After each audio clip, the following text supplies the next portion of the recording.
नमस्कार, मेरा नाम ज्ञानेश्वर है और आपने देखना शुरू किया है लाइव सिटीज।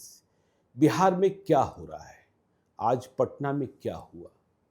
सुबह सुबह पारस हॉस्पिटल गोलीकांड। देखिए, मारा तो गया एक कुख्यात अपराधी जो पैरोल पर बाहर आया हुआ था और पारस अस्पताल में बवासीर का ऑपरेशन कराकर स्वास्थ्य लाभ कर रहा था। कल उसे अस्पताल से जेल वापस चला जाना था। जब कोई अपराधी मारा जाता है, अपराधियों की संख्या कम होती है तो मुझे खुशी होती है, लेकिन जिस तरीके से पारस हॉस्पिटल में घुसकर अपराधियों ने अपराधी को मारा, वह बिहार को खौफजदा करता है। मैं बार बार कहता हूं कि गिनती मत कीजिए, आंकड़ों का मिलान मत कीजिए कि इस साल में इतनी हत्याएं हुई और इस साल में इतने कम हो गए या इतने अधिक हो गए। मेरा यह स्पष्ट मानना रहा है कि हत्या की प्रकृति क्या है, हत्या का स्थल क्या है, हत्या किसकी हुई है, हत्या कैसी हुई है। हमने कल भी कहा था और फिर से कह रहे हैं, इंदिरा गांधी की हत्या भी एक ही हत्या थी, सरदार बेअंत सिंह की हत्या भी एक ही हत्या थी, राजीव गांधी की हत्या भी एक ही हत्या थी। लेकिन हत्या किसकी थी, हत्या कहां हुई थी, हत्या कैसे हुई थी। तो आज पारस हॉस्पिटल कांड ने दहला दिया और हमारे साथ इस चर्चा के लिए बिहार के जाने माने क्राइम रिपोर्टर चंदन झा हैं, जो क्राइम की खबरों से, फील्ड रिपोर्टिंग से लेकर पटेल भवन तक कवर करते हैं। चंदन झा जी, आज आपने देखा, इसके बाद बचा क्या है एक ही शहर में। देखिए, यदि कोई एक हत्या हो जाए और उसके बाद पुलिस का नियंत्रण दिखे, पुलिस का प्रभाव दिखे, पुलिस का खौफ दिखे, तो अपराधियों को पाताल लोक में घुस जाना चाहिए, बिल में घुस जाना चाहिए। लेकिन पटना शहर, बिहार की राजधानी, यहीं रोज पुलिस को चुनौती मिल रही है। और आप पारस हॉस्पिटल के कांड से क्या क्या हुआ, वहां हुआ, आप इस बात को भी समझते हैं। क्या हो सकता था? क्या हो सकता था, तो आप इसे किस नजरिए से देखते हैं, क्या हुआ, क्या हो सकता था, इस पर चर्चा पहले कर लें। आपने ज्ञानेश्वर जी देखा होगा सीसीटीवी फुटेज। जी बिल्कुल। पांचों अपराधी आत्मविश्वास से लवरेज थे जी। अगर उनके सामने में कोई रोक टोक करता, कोई गार्ड अगर पूछताछ भी करता, तो हो सकता था जो चंदन मिश्रा के अलावा कई और लाशें गिरती। हाँ, यदि किसी ने रोकने की कोशिश की होती, भागने के रास्ते में अवरोध बना होता, दीवार बना होता, तो उन सभी को भूनते हुए निकल जाते, आराम से निकल जाते। क्योंकि पांचों के पास हथियार था जी। आपने देखा होगा कॉरिडोर में कोई नहीं था जी, कॉरिडोर में कोई नहीं था, आराम से घुसते हैं। बगल के कमरे से एक सीसीटीवी में देखे होंगे, जब सबसे पांचवा निकलता है जी, उसके निकलने के बाद एक बगल के कमरे से दरवाजा खुलता है, एक व्यक्ति झांक रहा है, शायद उसे गोली की आवाज सुनाई पड़ी होगी, गोली की आवाज सुनाई होगी जी। तो अब सबसे बड़ा अहम सवाल यह है, जो आपको एक मतलब 1.25 किलोमीटर की दूरी पर डुमरा चौकी है जी, जहां पे एसडीपीओ सचिवालय 2 बैठते हैं। बिल्कुल। 2 किलोमीटर के आसपास पटेल भवन है। शास्त्री नगर थाना भी 2 किलोमीटर पे है। नहीं, पटेल भवन तो 2 किलोमीटर भी नहीं, 1 किलोमीटर का। 1 किलोमीटर। हाँ, बिल्कुल। तो इन सब के रहने, इसके बाद हम बार बार कहते हैं, जो सुबह का टाइम गश्त रहता है, क्योंकि स्कूल टाइम है जी। स्कूल टाइम में याद होगा, पहले के जमाने में अपहरण होता था स्कूल के छोटे छोटे बच्चों का। बिल्कुल। तो हर एसपी आते हैं तो स्कूल के टाइम में सुबह में गश्ती करवाते हैं, चेकिंग करवाते हैं। 112 हो, डॉल्फिन हो, गांधी मैदान था जब गंदमन करें, तो थाने की मोबाइल हो, कहीं कोई चेकिंग नहीं। वो वहीं पे बगल से अपराधी कहीं पे बैठे हुए थे, मतलब फ्रैक्शन ऑफ सेकंड में वहां पहुंचते हैं जी, अस्पताल में दाखिल होते हैं। उन्हें रास्ता पता होता है, इसका मतलब पहले रेकी की गई होगी। हम उसके बारे में आपको बताएंगे, जो पुलिस तफ्तीश में आई है जी। जो एक और आपने यह भी देखा होगा, जो अपराधियों की चाल ढाल है, सुबह सुबह की वारदात है, और जिस तरीके से वह प्रवेश करते हैं, जो सीसीटीवी फुटेज हमने देखा, आपने भी देखा, और जिस तरीके से बाहर जाते हैं, वो नशे की अवस्था में नहीं दिखते। नहीं, बिल्कुल सधी हुई चाल से, सधे हुए निशाने की ओर बढ़ते हैं। रूम के भीतर प्रवेश करने के पहले सभी अपने पिस्टल निकालते हैं, उसे कॉक करते हैं। मतलब बाजाब्ता ट्रेनिंग दी गई है, कब क्या करना है और कब क्या नहीं करना है। जो पहला व्यक्ति घुसता है वो सबसे अंतिम में निकलता है, आराम से। हाँ, अब बाकी 4 दौड़ते हुए निकलता है जी। आपने देखा।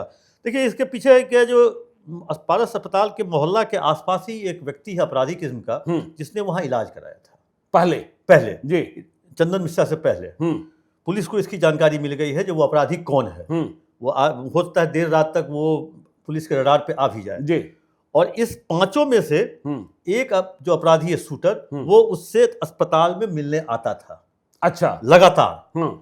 और उस व्यक्ति ने मतलब शूटर की पहचान हो चुकी है, आप कह रहे हैं? हाँ, शूटर की पहचान हो चुकी है। अच्छा, एक पटना का है, बाकी 4 बक्सर का, बाकी 4 बक्सर के हैं। हाँ। जो शेरू सिंह और जो चंदन मिश्रा गिरोह की राइवलरी बाद में, हाँ, बाद में दोनों दोस्त थे। हाँ, ये भी जमीन का मामला है। अच्छा, ये भी जमीन का मामला, ये भी जमीन का मामला है। हाँ। बक्सर औद्योगिक क्षेत्र में एक जमीन है जिसको लेकर के चंदन मिश्रा और शेरू सिंह के बीच में अदावत थी और पिछले 10 वर्षों से तो ये जेल में है, अपराध तो कर नहीं रहा है। हाँ, इसे तो फांसी की सजा मिली। लेकिन पुलिस के पास जो जानकारी है, जो ये पेरोल के दौरान, जो 15 दिन का पेरोल था, उसके दौरान एक दिन ये बक्सर गया। हाँ, नहीं, रील्स बनाया है। हाँ। रील्स तो भाई इंस्टाग्राम पर बिल्कुल वायरल हो गया। तो हम आ रहे थे, जो वही पारस के मोहल्ले में एक अपराधी जो रहता है, वो यहाँ इलाज कराया। इस 5 में से एक उस अपराधी का मित्र है, वो लगातार 15 दिन वहां विजिट किया। जो पुलिस के पास जानकारी, उसने उस दौरान एंट्री एग्जिट 15 दिनों के विजिट का मतलब समझ में नहीं आया। चंदन मिश्रा 2 दिनों पहले 15 तारीख को ही भर्ती हुआ है, या तो फिर उसके भर्ती होने की जानकारी पहले से थी? नहीं, चंदन मिश्रा से पहले एक अपराधी का इलाज वहां हुआ। अच्छा, इलाज और इस 5 में से एक उस अपराधी के पास रोज मिलने आता था। अच्छा, ठीक है। और वो जो व्यक्ति है, वो एंट्री एग्जिट सारे चीज को जान गया था, सारे रास्ते को जान गया। पीछे से कैसे निकलना है, बिना गार्ड को रोक टोक के हम कैसे पहुंच सकते हैं, उन रास्तों का, उन चीजों का उसने उपयोग किया और वो वहां तक पहुंचा। हाँ, मैंने पीछे का एक रास्ता देखा है कि पीछे की ओर से आप आसानी से पारस हॉस्पिटल में इंटर कर सकते हैं। उधर बहुत गार्ड्स होते भी नहीं, और अस्पताल में जो गार्ड्स होते हैं उनके पास हथियार होता नहीं। वह तो आम तौर पर देखिए पास चेक करने के लिए होते हैं, या कुछ ऐसे काम के लिए होते हैं कि कौन आ रहा है, कौन जा रहा है, लिफ्ट सही है कि नहीं, लिफ्ट में अधिक लोग प्रवेश कर गए कि नहीं, उन्हें क्या पता। और देखिए अब तो ज्यादा ही सारे अस्पताल वाले परेशान हो जाएंगे कि इस तरीके से। इसके लिए डीजीपी ने बाकायदा आदेश दिया है जी, सारे अस्पताल के लिए इस तरह के नॉर्म्स लगाया जाए, जो कोई व्यक्ति बिना परमिशन का अस्पताल में नहीं पहुंचे। इस तरह की जो वारदात हुई है, डीजीपी खुद बोल रहे थे, जो उन्होंने आज बोला। तब तो अस्पतालों पर और खर्चा बढ़ गया कि वो इतने गार्ड रखें, वो इतने मेटल डिटेक्टर लगाएं। अब तो खर्चे, और ये खर्चे मरीज पर ही गिरेंगे। उन्होंने कहा, जब मैं डीजीपी के रूप में वहां जाता था सिविल में जी, मुझे 4 क्वेश्चन का जवाब देना पड़ता। मुझे देना होता था। मैं तो प्रबंधन के लोगों से मिलने जाता था, तब भी देना होता था। कहाँ जाना है, हाँ, किससे मिलना है। लेकिन सवाल यह भी है कि यदि आज किसी ने रोक दिया होता, टोक दिया होता, तो जाते समय तो किसी बहाने से वो प्रवेश कर गए होते, लेकिन प्रवेश कर भी गए, वापसी में यदि उन्हें रोकने की कोशिश होती तो वहां 10 लाशें भी गिर सकती थी एकदम से। हाँ, क्योंकि जिस तरह से वो आत्मविश्वास था उसमें, क्योंकि हत्या करना ही है, उस हिसाब से 5 का आप देखिए किस तरह से फुटेज है, घुसते हुए, निकलते हुए। इतना ही नहीं, पुलिस के पास वो फुटेज भी आ गया है, जो ये लोग जो निकले हैं और जिन गलियों में घूमे हैं, और वो 1-2 फुटेज ऐसा है जो 2 मोटरसाइकिल पे 3-3 लोग थे। चंदन जी यहीं पर रोकते हैं, और यही पटना का सबसे वाजिब सवाल है कि बाद में फुटेज निकालते हैं ये लोग, खोखे गिनते हैं ये लोग, खोखे बटोरने को चले जाते हैं। गोपाल खेमका के मर्डर से शुरुआत होती है पटना में खौफ के वातावरण की। पटना पुलिस इसके बाद अपने को क्यों नहीं तैयार कर पा रही है कि पटना में अपराधियों का खौफ खत्म हो, कानून का खौफ दिखे। इसके बाद भी जब आप पटना की सड़कों पर चलते हैं, कहीं आपको पुलिस दिखाई पड़ती है? जो आप कह रहे हैं कि उन रास्तों से आप किसी भी रास्ते में चले जाएं, कहीं आपको चेकिंग दिखाई पड़ती है, कहीं कोई नाका दिखाई पड़ता है? तो पटना पुलिस कभी जागती हुई दिखाई ही नहीं पड़ती। फिर हम कह रहे हैं, विनय कुमार और कुंदन कृष्णन के सामने भी परेशानी हो रही है।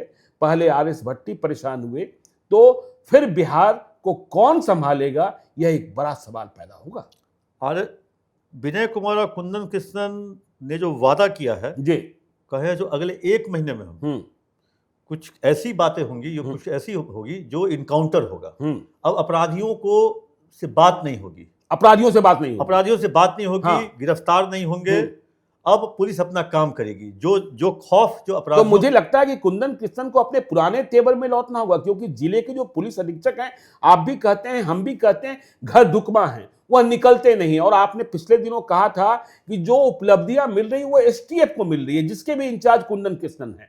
तो कुंदन कृष्णन को मुझे 2005 का वह कालखंड भी याद है, जब कुंदन किशन, याद रखिएगा, नीतीश कुमार लेकर नहीं आए थे, बूटा सिंह के राष्ट्रपति शासन के दौरान, और जब पटना में अपहरण जिसकी चर्चा आप कर रहे थे, दो अपराधी, दो सबसे बड़े अपहर्ता, हाँ, छोटका संतोष और चांदीलाल कैसे गायब हो गए थे कुंदन किशन के प्रकोप में, और फिर कैसे थमा था।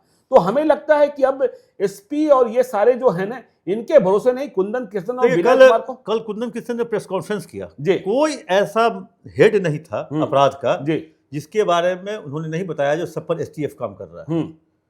चाहे वो गिरफ्तारी हो, नारकोटिक्स हो, क्राइम हो, नक्सल हो, ऑर्गेनाइज क्राइम हो, इवन जमीन जब्त करना हो। तब मैंने ही प्रश्न पूछा, जी, क्या आपने ही सारा लोड ले लिया है?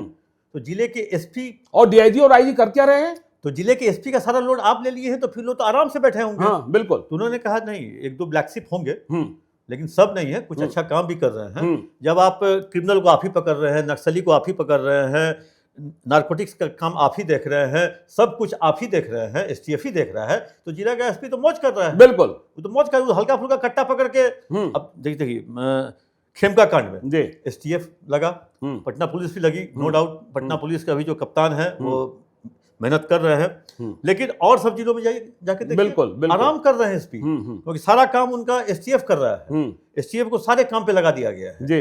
तो अब इस तरह की निश्चिंत होके चैन की नींद सोने वाले जो एसपी है, वो भी अब रडार पे आ नहीं। मुझे तो यह भी जानकारी है, जो आपने गोपाल खेमका हत्याकांड की बात कर दी, कि उसमें नालंदा से आने वाले, बिहार विधान परिषद से ताल्लुकात रखने वाले एक नेताजी बहुत ही कोशिश कर रहे थे कि बचा लिया जाए अपराधी को, शूटर को। लेकिन यह कुंदन किशन थे, उनकी तफ्तीश थी कि नहीं।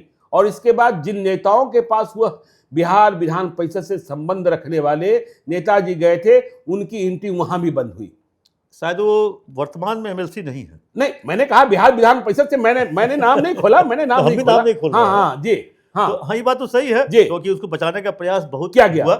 और ये अशोक साव के बारे में आप भी सुने होंगे, इससे पहले टिबरीवाल कांड में भी पूछताछ हुई थी जी, कमालिया कांड में भी पूछताछ हुई थी। टिबरीवाल कांड में जो वो केस चला गया सीबीआई को, इस खेमका मर्डर केस में। बहरहाल हम पटना पुलिस पर आते हैं, हाँ, क्योंकि पटना ही सबसे ज्यादा कोहराम और सबसे ज्यादा भय पैदा कर रहा है।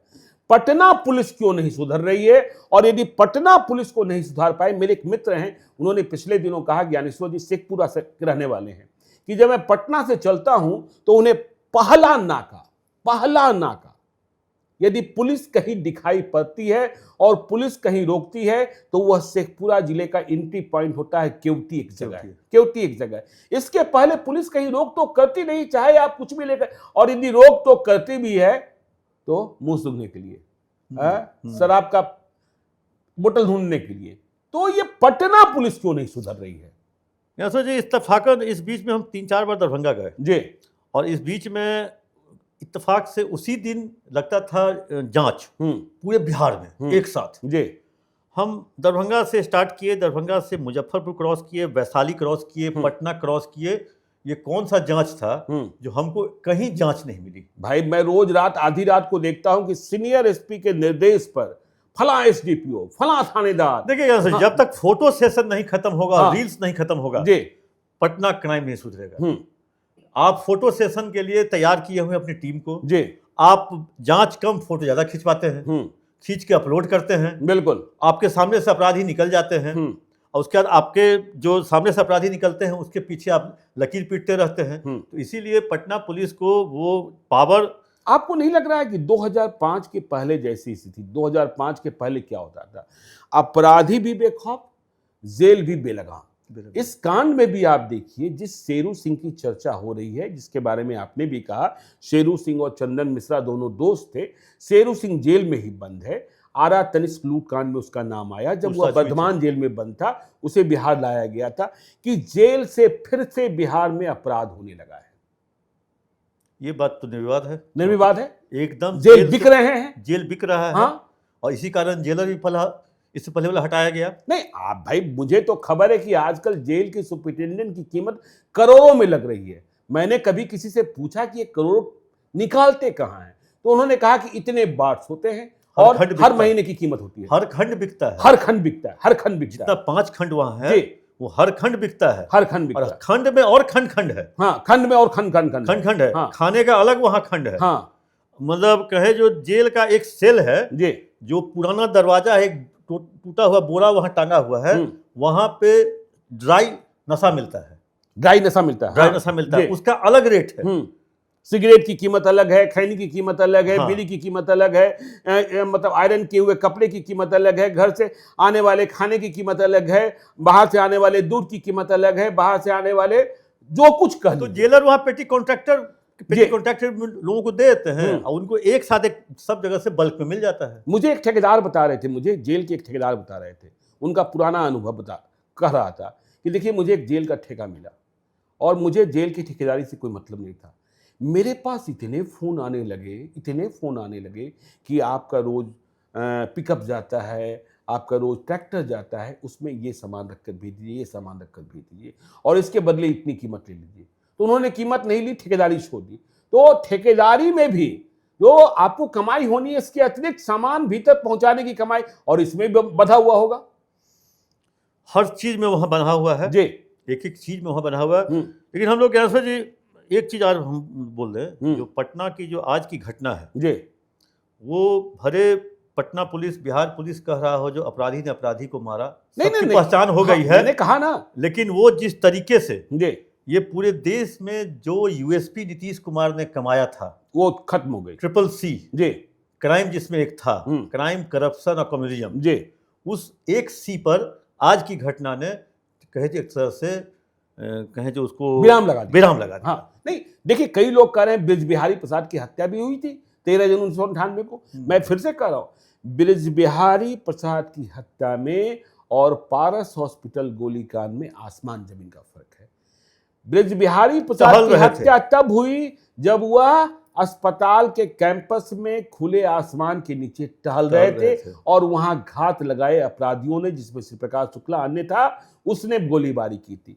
यह तो हॉस्पिटल के दूसरे तल्ले पर, आपको पता है मल्टी स्टोरी बिल्डिंग में एक तल्ला 2 तल्ले के बराबर। एक चीज और जांच का विषय है जी, जो उसका ऑपरेशन कल हुआ, आज वो विरोध नहीं करता, वो अचेत अवस्था में होता, उसके नाक पे ऑक्सीजन लगा होता, इस सब की जानकारी अपराधियों के पास है। हाँ बिल्कुल है। आज वो ऑपरेशन के बाद कल डिस्चार्ज होता, ये भी जानकारी अपराधियों के पास है। तो इसका मतलब सारी जानकारी एकत्र करने के बाद वो लोग वहां पहुंचे। हाँ नहीं, ये तो रेकी तो पहले की गई होगी ना, रेकी पहले की गई होगी कि वहां उसके अटेंडेंट कौन रहते हैं, वहां उसके क्या कौन रहते हैं, ये सारी जानकारी। आपका कहने का मतलब जो प्रिवेंशन पहले, डिटेक्शन बाद में होना चाहिए। बिल्कुल होना चाहिए, बिल्कुल होना चाहिए। नियम तो भाई यदि आप सफलता देखिए, चाहे कुंदन कृष्णन की बात कर लीजिए, आर एस भट्टी की बात कर लीजिए, डॉक्टर अजय कुमार की बात कर लीजिए, मानविंदर सिंह भाटिया की बात कर लीजिए, मनु महाराज की बात कर लीजिए, जितने जो अफसर रहे, बच्चू सिंह मीना की बात कर लीजिए, आपको याद है, आप तो पुराने जमाने के क्राइम रिपोर्टर हैं, कि होली, नया साल, इसके आने के पहले 2-3 विकेट गिरा दिए जाते थे। हाँ याद है ना, याद है ना कि विकेट गिर जाते थे तो अपराधियों में कोहराम मच जाता था कि नहीं, अरे भाई शांत रहना है। और आपको पता है, आपको तो कहानी याद होगा कि एक सीजीएम साहब के यहाँ, चीफ जुडिशियल मजिस्ट्रेट साहब के यहाँ डकैती हो गई। तो मालूम हुआ कि भाई अब बवाल मच गया कि ये डकैती कैसे हो गई। पटना हाईकोर्ट, छज्जू बाग में, वही तो मैं कह रहा हूँ, नहीं डकैती नहीं, उनके बच्चे को उड़ा लिया गया। हाँ नहीं, और 2 घंटे के अंदर सिपारा गुमती के पास उस बच्चे को बरामद किया गया, शायद आरएस भट्टी पटना। हाँ 2 कांड में बता रहा हूँ कि डकैती हुई। तो मालूम हुआ कि क्यों डकैती हो गई। पटना हाईकोर्ट के चीफ जस्टिस ने बुला लिया आरएस भट्टी को। तो मालूम हुआ कि ये सीजेएम साहब जो हैं, अपराधी को गिरफ्तार करने में कितनी मशक्कत होती है, पुलिस को करनी होती है, आपको पता है कि गिरफ्तार होकर आता है, यह तुरंत जमानत दे देते हैं। क्या सेटिंग गेटिंग है। तो ये हुआ कि भाई इनका तबादला कर दिया जाएगा, लेकिन इस डकैती कांड का उद्भेदन हो जाना चाहिए। तो डकैती कांड का उद्भेदन हो गया। तो अब डकैती डालने वाले कौन थे भाई, ये पुलिस का अपना अपना फार्मूला होता है। और साथ साथ पटना में 6 इनकाउंटर भी हो गए, जिस पर किसी ने अंगुली नहीं उठाई। 2 तो आपको याद होगा, कोतवाली थाना के सामने इलाहाबाद बैंक में मारे गए थे, 2 दानापुर में मारे गए, 2 फुलवाड़ी में मारे गए। तो जब तक उस शक्ल में आप नहीं आएंगे, और फिर हम कह रहे हैं कि जब कभी अपराधी की मुठभेड़ होती है, शहर शांत होता है, और मुठभेड़ करने वाले पुलिस अधिकारी यदि कुछ इधर से उधर हों, मीडिया को भी साथ देना चाहिए, समाज को भी साथ देना चाहिए। यदि अपराधी मारा जा रहा है तभी शहर शांत होगा। क्या चंदन जी? बात सही है, क्योंकि जब जब यहाँ इनकाउंटर हुआ जी 3 महीने के लिए फील्डिंग साफ रही। बिल्कुल 3 महीने तक कोई अपराध नहीं, छिटपुट अपराध हुआ। हाँ, लेकिन 3 महीने तक कोई बड़ी घटना नहीं होती थी। हम लोग कुंदन कृष्णन, MS भाटिया, RS भट्टी, अजय कुमार के जमाने को देख जी बिल्कुल। उसके बाद भी कुछ लोग आए, कुछ लोग आए। लेकिन एक चीज और आपको ज्ञानेश्वर जी और दर्शकों को बता दें, पुलिस के पास आज एक ऐसा फिगर आया जो IG CID को दिया गया तैयार करने के लिए।